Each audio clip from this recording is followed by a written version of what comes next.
सत्यनगर स्थित commerce merit academy चलित वर्ष पुणि थे टपर सृष्टि कर सफलतार आउ एक सीमा पार कर केवल कमर्स छात्र छात्री गुणात्मक शिक्षा प्रदान करुवा ଏହି ଅନୁଷ୍ଠାନ ସମସ୍ତ ବିଦ୍ୟାର୍ଥୀ ଭଲ ମାର୍କ ରଖି ପାସ୍ କରିଛନ୍ତି। ଏହା ସହିତ 5 ଜଣ ମେଧାବୀ ଛାତ୍ରଛାତ୍ରୀ ବିଭିନ୍ନ କଲେଜରେ ଶୀର୍ଷସ୍ଥାନ ହାସଲ କରି ଆମକୁ ଗର୍ବିତ କରିଛନ୍ତି। ସେମାନେ ହେଲେ ସୋନାଲି ସାମଲ କମଳା ନେହୁର କଲେଜର ପ୍ରଥମ ସ୍ଥାନ 81.1%, ଶୁଭ ମିଶ୍ରା ଆଚାର୍ଯ୍ୟ ହରିହର କଲେଜରେ ପ୍ରଥମ ସ୍ଥାନ 84%, ବିଶ୍ୱପ୍ରକାଶ ମହାନ୍ତି ଲକ୍ଷ୍ମୀ ବରାହା କଲେଜରେ କେନ୍ଦ୍ରାପଡ଼ା ଦ୍ୱିତୀୟ ସ୍ଥାନ 69%, ଅଭିଲିପ୍ସା ଦାସ ରମାଦେବୀ କଲେଜର ଧନ୍ଦାମୂଳକ ଶିକ୍ଷା 69%, ପ୍ରଥମ ସ୍ଥାନ ଗାୟତ୍ରୀ ପଣ୍ଡା କମଳା ନେହୁର କଲେଜରେ ତୃତୀୟ ସ୍ଥାନ 73% ହାସଲ କରିଛନ୍ତି। ମୁଁ ଶ୍ରୀ କ୍ଷିତୀଶ କୁମାର ମହାପାତ୍ର, ମୁଁ କମର୍ସ ମେରିଟ୍ ଏକାଡେମୀରେ ଡାଇରେକ୍ଟର। ଆମର କମର୍ସ ମେରିଟ୍ ଏକାଡେମୀ ଦୀର୍ଘ 2017 ମସିହାରୁ ଆରମ୍ଭ ହୋଇଥିଲା। ଆମେ ଗୋଟେ ସ୍ୱପ୍ନ ନେଇକି ଆରମ୍ଭ କରିଥିଲୁ ଯେ କମର୍ସ ମେରିଟ୍ ଏକାଡେମୀରେ କେବଳ ବାଣିଜ୍ୟ ପିଲାଙ୍କୁ ପାଠ ପଢ଼ାଇବୁ। ଆପଣ ଜାଣିଛନ୍ତି ବାଣିଜ୍ୟ ବସନ୍ତେ ଲକ୍ଷ୍ମୀ ପୁରୁଣା କାଳରୁ ଅତୀତରୁ ଲେଖା ଅଛି ଯେ ଯେଉଁ ପିଲାମାନେ କମର୍ସ ପଢ଼ିବେ ସେ ଜୀବନ କାଳ ଭିତରେ କେବେ ଭିକ୍ଷା ମାଗିବେନି, କାରଣ କମର୍ସର ତାତ୍ପର୍ଯ୍ୟ ତା'ର ବହୁର୍ଭାବ ବହୁତ ଆଗକୁ ଅଛି ଏବଂ କମର୍ସ ପଢ଼ିବା ଦ୍ୱାରା ବହୁତ ପିଲା ଆଗକୁ ବଢ଼ିଛନ୍ତି ଏବଂ ବିଭିନ୍ନ ସେକ୍ଟରରେ ମଧ୍ୟ କାମ କରୁଛନ୍ତି।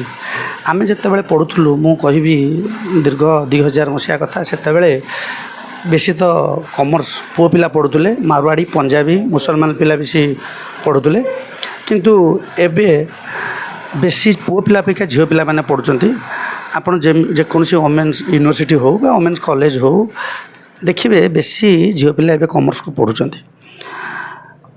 ତେଣୁ ସାର୍ ବର୍ତ୍ତମାନ ଯେଉଁ ରେଜଲ୍ଟ ଆସିଛି, କେତେ ପରସେଣ୍ଟ ଆପଣ ପିଲା ଅନୁଷ୍ଠାନର ପିଲା ସବୁ ରଖିଛନ୍ତି? ମୁଁ ତ ପ୍ରଥମ କରି ପିଲାମାନଙ୍କୁ ଶ୍ରେୟ ଦେବି, କାରଣ 2026 ଯେଉଁ ବର୍ଷ ଆମର 24ଟି ପିଲା ଏକ୍ଜାମ୍ ଦେଇଥିଲେ, 24ଟି ପିଲାରୁ 24 ଜଣ ପାସ୍ କରିଛନ୍ତି, 17 ଜଣ ଫାର୍ଷ୍ଟ କ୍ଲାସ୍ ପାଇଛନ୍ତି, 5 ଜଣ ସେକେଣ୍ଡ କ୍ଲାସ୍ ପାଇଛନ୍ତି, ଆଉ 2 ଜଣ ଥାର୍ଡ଼ କ୍ଲାସ୍ ପାଇଛନ୍ତି। ବଡ଼ ଗର୍ବ ଓ ଗୌରବର କଥା ହେଉଛି ଦଶମରେ ଯେଉଁ ରେଜଲ୍ଟ ସେମାନେ କରିକି ଆଣିଥିଲେ ତାଠାରୁ ଅଧିକ ମାର୍କ ରଖିଛନ୍ତି +2ରେ। ଆପଣ ଜାଣିଥିବେ ଦଶମରେ 5ଟି ଓଡ଼ିଆ ପେପର ସେ ପରୀକ୍ଷା ଦେଇଥିଲେ, ଗୋଟିଏ ଇଂଲିଶରେ ଲେଖିଥିଲେ, କିନ୍ତୁ ଆମର +2 ବେଳକୁ ସେମାନେ 5ଟି ପେପର ଇଂଲିଶରେ ଦେଲେ, ଗୋଟିଏ ପେପର ଲିଟରେଚର ଓଡ଼ିଆରେ ଦେଲେ, ଯେଉଁଟାକି ପିଲାଙ୍କ ପାଇଁ ଡିଫିକଲ୍ଟ। କିନ୍ତୁ 2 ବର୍ଷ ଭିତରେ ପିଲା ଏତେ ପୁଙ୍ଖାନୁପୁଙ୍ଖନ ଭାବରେ ଭଲ କରିଛନ୍ତି ଏବଂ ମୁଁ କହିବାକୁ ରଖିବି ଯେଉଁ 17ଟି ପିଲା ଯେଉଁ ଫାର୍ଷ୍ଟ କ୍ଲାସ୍ ପାଇଥିଲେ ସେ 17 ଜଣଙ୍କ ଭିତରୁ 4 ଜଣ ହେଉଛନ୍ତି 500 ଉପରେ ମାର୍କ ରଖିଛନ୍ତି। 540 ମୋର ହାଏଷ୍ଟ ମାର୍କ ଯାଇଛି, 500 ତା ତଳକୁ 39, ତା ତଳକୁ ରହିଛି 506, ଆଉ 522, ଆଉ ଜଣେ ରଖିଛି 506। ତେଣୁ ଯିଏ 540 ମାର୍କ ରଖିଛି ସେ ପିଲାଟି ରଶ୍ମିରଞ୍ଜନ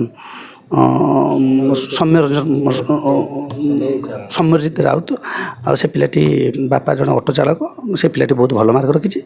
ଏବଂ ଆଉ କିଛି ପିଲା ଆମର ବଞ୍ଚି ଯାଇଛନ୍ତି ଯେଉଁମାନେ କି ସେଇ 500ରୁ 492, 490 ଆଉ 487 ମାର୍କ ରଖିଛନ୍ତି। ସୋନାଲି ସାମଲ ଯିଏକି 487 ମାର୍କ ରଖି ଆପଣଙ୍କର କମଳା ନେହୁରରେ ଟପର ହେଇଛି ଏବଂ 502 ମାର୍କ ରଖି 6 ମାର୍କ ରଖି ଆମର ଶୁଭମ ଆଚାର୍ଯ୍ୟ ହରିହରରେ ସେ ଟପର ମଧ୍ୟ ହେଇଛି, ଯିଏକି ସେ 10th ରେ 44% ରଖିଥିଲା। ସାର୍ କ'ଣ କହିବେ ଯେଉଁମାନେ କମର୍ସ ବ୍ୟାକଗ୍ରାଉଣ୍ଡକୁ ଆସୁଛନ୍ତି, ସାଇନ୍ସ ପିଲା ବହୁତ ପ୍ରିଫରେନ୍ସ କରୁଛନ୍ତି, କିନ୍ତୁ କମର୍ସର ଏତେ ପ୍ରଚାର ପ୍ରସାର ହୋଇପାରୁନି ବୋଲି ଭାବୁଛନ୍ତି କି ଟିକେ ପିଲା କମିଯାଉଛି? ହଁ, ନିହାତି ଆପଣମାନେ ଜାଣିଥିବେ ସାଇନ୍ସ କମର୍ସ ଆଉ ଯଦି ଆମେ ଆର୍ଟ୍ସକୁ ସାମ୍ନାକୁ ନେବା, ସବୁ ପିଲାମାନଙ୍କର ଆଗ୍ରହ ଥାଏ ଯେ ମୋ ପିଲାଟି ଡକ୍ଟର ହେଉ କି ଇଞ୍ଜିନିୟର ହେଉ, ସବୁ ଗାର୍ଡ଼ିଆନମାନଙ୍କର। ତେଣୁ ସାଧାରଣତଃ ସମସ୍ତେ ବିଜ୍ଞାନ ପଢ଼ିବାକୁ ଆଶା କରିଥାନ୍ତି, କିନ୍ତୁ ତାଙ୍କ ଭିତରୁ ସମସ୍ତଙ୍କର ତ ବ୍ରେନ୍ ସମାନ ନୁହେଁ। ଯେଉଁମାନଙ୍କର କ୍ୟାରିୟର ଭଲ ଯେ ସିଏ +2ରେ ଭଲ କରିବ ବୋଲି ସେମିତି କିଛି ନାହିଁ। ବହୁତ ଗାର୍ଡ଼ିଆନମାନେ କ'ଣ କରନ୍ତି, ଦଶମର ରେଜଲ୍ଟକୁ ନେଇ ପିଲାର ଭବିଷ୍ୟତକୁ ଆକଳନ କରିଥାନ୍ତି, କିନ୍ତୁ ପରବର୍ତ୍ତୀ ଷ୍ଟେଜ୍ରେ ବି ଭଲ ଇଞ୍ଜିନିୟର କି ଭଲ ଡକ୍ଟର ହେବା ସମ୍ଭବପର ନୁହଁ। କିନ୍ତୁ ବାଣିଜ୍ୟ ଗୋଟେ ପେପର ଯେଉଁଥିରେ କି ଆପଣ ଅଳ୍ପ ପରିଶ୍ରମରେ ମଧ୍ୟ ଭଲ କରିପାରିବେ ଏବଂ ବାଣିଜ୍ୟ ଗୋଟେ ପେପର ଯେଉଁଥିରେ କି କମ୍ ପିଲା ଆଜି ଯୋଉଛନ୍ତି କମ୍ପେୟାର ଟୁ ବିଜ୍ଞାନ ଅପେକ୍ଷା, ଯେଉଁଟାକି ସାଇନ୍ସ ଅପେକ୍ଷା। କିନ୍ତୁ ଆପଣ ମନେ ରଖିଥାନ୍ତୁ ଆପଣଙ୍କର ବାଣିଜ୍ୟର ଯେଉଁ ପୂର୍ବରୁ ଯେଉଁ ରେସିଓ ଥିଲା ପାଠ ପଢ଼ିବାର, ଏବେ ରେସିଓ ବହୁତ ଇନକ୍ରିଜ୍ କରିଛି। ଆଉ ସାଧାରଣତଃ ବେଶୀ ଝିଅ ପିଲାମାନେ ଯେଉଁମାନେ ଗାର୍ଲ ଷ୍ଟୁଡେଣ୍ଟ ସେମାନଙ୍କର ହାର ବେଶୀ ପରିମାଣରେ ବଢ଼ିଛି। ଆଚ୍ଛା ଯେଉଁମାନେ ଆପଣଙ୍କ ଅନୁଷ୍ଠାନରେ ପାଠ ପଢ଼ିବାକୁ ଚାହୁଁଛନ୍ତି ଆଡ୍ରେସ୍ କେଉଁଠି? ଆମେ ସାଧାରଣତଃ ଆମର ଲମସମ୍ ପଇସା ରଖିଛୁ ଯେ ଆମେ ସାଧାରଣତଃ ଆମ ପାଖରେ ଗରିବ ପିଲା ପଢ଼ୁଛନ୍ତି, ଆମେ ପଇସା ବି ସେମିତି ରଖିନୁ। ବାର୍ଷିକ ଆମେ 25,000 ଟଙ୍କା ନେଉ, ଯେଉଁଟାକି ବହୁତ ନିମ୍ନ ଧରଣର କଥା, କାରଣ ଦଶମ ପିଲା ପଢ଼ିବାକୁ ହେଲେ ବି ମାସକୁ 2,000 ଟଙ୍କା ଦେଉଛନ୍ତି। ଆମର ଏଠି ଅଲ୍ ସବଜେକ୍ଟ ପାଠ ପଢ଼ାଯାଏ, ଇଭିନ୍ MIL ଭଳିଆ ପେପରକୁ ମଧ୍ୟ ଗୁରୁତ୍ୱ ଦିଆଯାଏ। ଏତଦ୍ ବ୍ୟତୀତ ଆମର ଯେଉଁ ଟିଚର କମ୍ୟୁନିଟି ଅଛନ୍ତି ସେମାନେ ପିଲାଙ୍କ ପାଖରେ ପୁଙ୍ଖାନୁପୁଙ୍ଖନ ଭାବରେ ଲାଗନ୍ତି ଏବଂ ଆମ କୋଚିଂର ଗୋଟେ ବଡ଼ ଜିନିଷ ହେଉଛି ପ୍ରତ୍ୟେକ ବର୍ଷ ଆମେ ରେକର୍ଡ଼ ବ୍ରେକିଂ କରିଥାଉ। 2023ରେ ରଶ୍ମି ରଞ୍ଜନ ପଣ୍ଡା ଯିଏକି 532 ମାର୍କ ରଖି ବିଜେପିରେ ଥାର୍ଡ଼ ଟପର ହେଇଥିଲେ। ତା ପରବର୍ତ୍ତୀ ବର୍ଷ 2024ରେ 556 ମାର୍କ ରଖି ପ୍ରୀତି ମିଶ୍ର ଯିଏକି ରମାଦେବୀରେ ବିଜେପି କଲେଜରେ ମଧ୍ୟ ସେକେଣ୍ଡ ଟପର ହେଇଥିଲେ।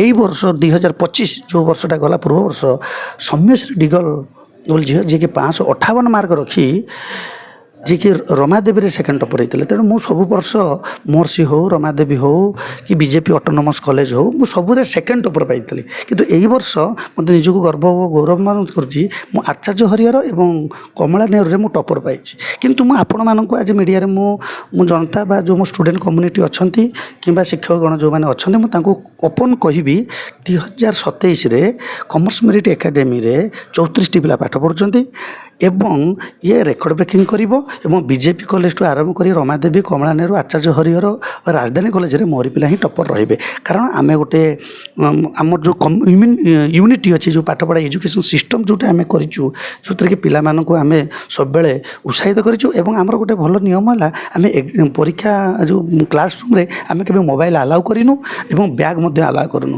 ପିଲା ଟି ସାର୍ଟ ପିନ୍ଧି ଆମର ଡ୍ରେସ୍ କୋଡ଼୍ ପିନ୍ଧିକି ଆସିବେ, ଏତଦ୍ ବ୍ୟତୀତ ଆଇ କାର୍ଡ଼କୁ ପକାଇକି ଆସିବେ, ଯେଉଁଟାକି ଏଇଟା ହେଉଛି ଆମର ପ୍ରୋଟୋକଲ୍, ଯେଉଁଟାକି ଆମ ନିୟମ ଏବଂ କାନୁନ। ଏବଂ ଆମେ ୱିକଲି ଟେଷ୍ଟ କରିଥାଉ। ଏତଦ୍ ବ୍ୟତୀତ pre test, test, final, VST1, VST2, VST3 ମଧ୍ୟ କରିଥାଉ। Thank you. ଆମେ ଆମର ସମସ୍ତ କୃତି ବିଦ୍ୟାର୍ଥୀଙ୍କ ଉଜ୍ଜଳ ଭବିଷ୍ୟତ କାମନା କରୁଛୁ। କମର୍ସ ମେରିଟ୍ ଏକାଡେମୀ ସମସ୍ତ ଶିକ୍ଷକ ଓ ଶିକ୍ଷୟିତ୍ରୀମାନଙ୍କ ସହଯୋଗ କ୍ରମେ ପ୍ରତ୍ୟେକ ବର୍ଷ ବାଣିଜ୍ୟ କ୍ଷେତ୍ରରେ ତାର ସର୍ବୋତ୍କୃଷ୍ଟ କୃତିତ୍ୱ ପ୍ରଦର୍ଶନ କରିଆସୁଛି। ମୋ ନାଁ ଚାରୁଲତା ମହାପାତ୍ର। ମୁଁ ବାଲ ମନ୍ଦିର ୟୁପି ସ୍କୁଲର ପ୍ରତିଷ୍ଠାତା ଓ ପ୍ରଧାନ ଶିକ୍ଷୟିତ୍ରୀ। ମ୍ୟାଡ଼ାମ୍ କ'ଣ କହିବେ, ଆପଣ ଯେଉଁ କମର୍ସ ଏକାଡେମୀ ଅଛି 100% ପିଲା ରେଜଲ୍ଟ କରିଛନ୍ତି, ସବୁ ବର୍ଷ ମଧ୍ୟ କରୁଛନ୍ତି, ଏଇ ବର୍ଷ କେତେ ଖୁସି ଲାଗୁଛି ଆପଣଙ୍କୁ?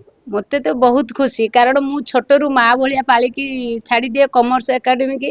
ତେଣୁ ସେ ମାନେ କମର୍ସ ଏକାଡେମୀ ଏମିତିକା ଯାଦୁ ମନ୍ତ୍ର ଦେଇଛି ଯେ ସେ ପିଲା ଏତେ ଗଧ ସେଇ ଗଧ ପିଲା ମାନେ ଏମିତିଆ କି ସମସ୍ତେ ତ ଗଧ ପିଲାଙ୍କୁ କୁହାଯିବନି, କିନ୍ତୁ ଆମେ ଯେହେତୁ ମୂଳରୁ ଷ୍ଟ୍ରଙ୍ଗ କରୁଛୁ ତାଙ୍କ ଷ୍ଟାଣ୍ଡାର୍ଡଟା ଜାଣିଥାଉ। କିନ୍ତୁ କମର୍ସ ଏକାଡେମୀ ମୁଁ ଦେଖୁଛି ଏଠି ବହୁତ ଆମର ଅଛନ୍ତି କୋଚିଂ ସେଣ୍ଟର, କିନ୍ତୁ କମର୍ସ ଏକାଡେମୀ ନିଆରା।